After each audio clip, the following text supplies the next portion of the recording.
ಪ್ರತಿಯೊಂದು ವರ್ಗದಲ್ಲೂ ಮಹಿಳೆಯರು ಮುಂದಿದ್ದಾರೆ, ಆದರೆ ರಾಜಕೀಯವಾಗಿ ಸ್ವಲ್ಪ ಹಿಂದೆ ಇದ್ದಾರೆ. ಅದರ ಬಗ್ಗೆ ಅಪ್ಪಾಜಿ ತುಂಬ ಯೋಚನೆ ಮಾಡಿ ಈ ಮೀಸಲಾತಿ ಅನ್ನೋದನ್ನು ನಮ್ಮೆಲ್ಲರಿಗೂ ಒದಗಿಸ್ಕೊಟ್ಟಿದ್ದಾರೆ.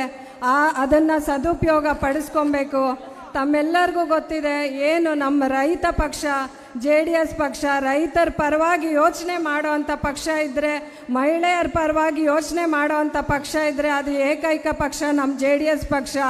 ತಾವೆಲ್ಲ ಗಮನಿಸ್ತಾ ಇದ್ದೀರಾ, ದಿನ ಬೆಳಗ್ಗೆ ಆದರೆ ಏನು ಇವಾಗ ರಾಜ್ಯದಲ್ಲಿ ನಡೀತಾ ಇರೋ ಸರ್ಕಾರ ಅವ್ರ ಕುರ್ಚಿಗೋಸ್ಕರ ಜಗಳ ಮಾಡ್ತಾ ಇದ್ದಾರೆ. ಯಾವುದೇ ಜನೋಪಯೋಗಿ ಕೆಲಸ ಮಾಡ್ತಾ ಇಲ್ಲ. ಯಾವುದು ಜನರ ಪರವಾಗಿ ಶಾಶ್ವತ ಯೋಜನೆಗಳನ್ನು ಇಲ್ಲಿವರೆಗೂ ಒಂದು ಯೋಜನೆಯನ್ನು ಕೊಟ್ಟಿಲ್ಲ. ಬರೀ ಭಾಷಣ ಮಾಡ್ತಾ ಇದ್ದಾರೆ.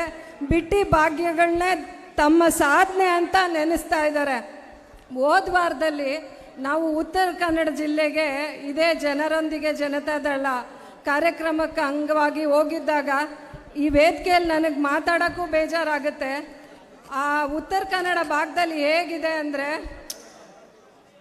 ಶೌಚಾಲಯ ಸಮೇತ ಇಲ್ಲ. ಅಲ್ಲಿ ಹೆಣ್ಮಕ್ಳಾಗಲಿ ಗಂಡು ಮಕ್ಕಳಾಗಲಿ ಈ ಬಹಿರ್ದೆಸೆಗೆ ಹೊರಗಡೆ ಶೌಚಾಲಯನ ಉಪಯೋಗಿಸ್ತಾ ಇದ್ದಾರೆ. ಈ ನಮ್ಮ ಕರ್ನಾಟಕ ಸರ್ಕಾರ ಇದೆಲ್ಲ ಯೋಚನೆ ಮಾಡ್ತಾ ಇಲ್ಲ. ಯಾವುದೋ ಬಿಟ್ಟಿ ಭಾಗ್ಯಗಳನ್ನ ಸಾಧನೆ ಅಂತ ನೋಡ್ತಾ ಇದ್ದಾರೆ. ಈ ಥರ ಏನು ಜನೋಪಯೋಗಿ ಕೆಲಸ ಮಾಡಬೇಕಾಗಿದೆ.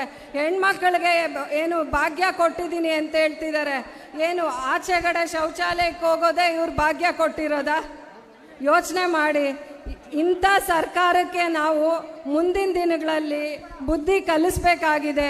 ನಮ್ಮ ಜನೋಪಯೋಗಿ ಸರ್ಕಾರ ಏನಿದೆ, ಕುಮಾರಣ್ಣನ ಸರ್ಕಾರ ಏನಿದೆ, NDA ಸರ್ಕಾರ ಏನಿದೆ, ಇವ್ರಿಗೆ ನೀವೆಲ್ಲರೂ ಆಶೀರ್ವಾದ ಮಾಡಿ ಮುಂದಿನ ದಿನಗಳಲ್ಲಿ ನಮ್ಮ NDA ಸರ್ಕಾರನ 2028ಕ್ಕೆ ಕರ್ನಾಟಕ ಸರ್ಕಾರದಲ್ಲಿ ಬರೋ ಮುಖಾಂತರ ಕುಮಾರಣ್ಣನ ಮುಖ್ಯಮಂತ್ರಿ ಮಾಡೋದಕ್ಕೆ ತಾವೆಲ್ಲ ಆಶೀರ್ವಾದ ಮಾಡ್ತೀರಾ ಅಂತ ಅಂದ್ಬಿಟ್ಟು ಈ ದಿನ ನಾನು ಕೇಳ್ಕೊತ ಮಹಿಳೆಯರೆಲ್ಲ ದಯವಿಟ್ಟು ಇನ್ನೂ ಹೆಚ್ಚಿನ ಸಂಘಟನೆ ರಾಜಕೀಯವಾಗಿ ಪಾಲ್ಗೊಳ್ಳಿ.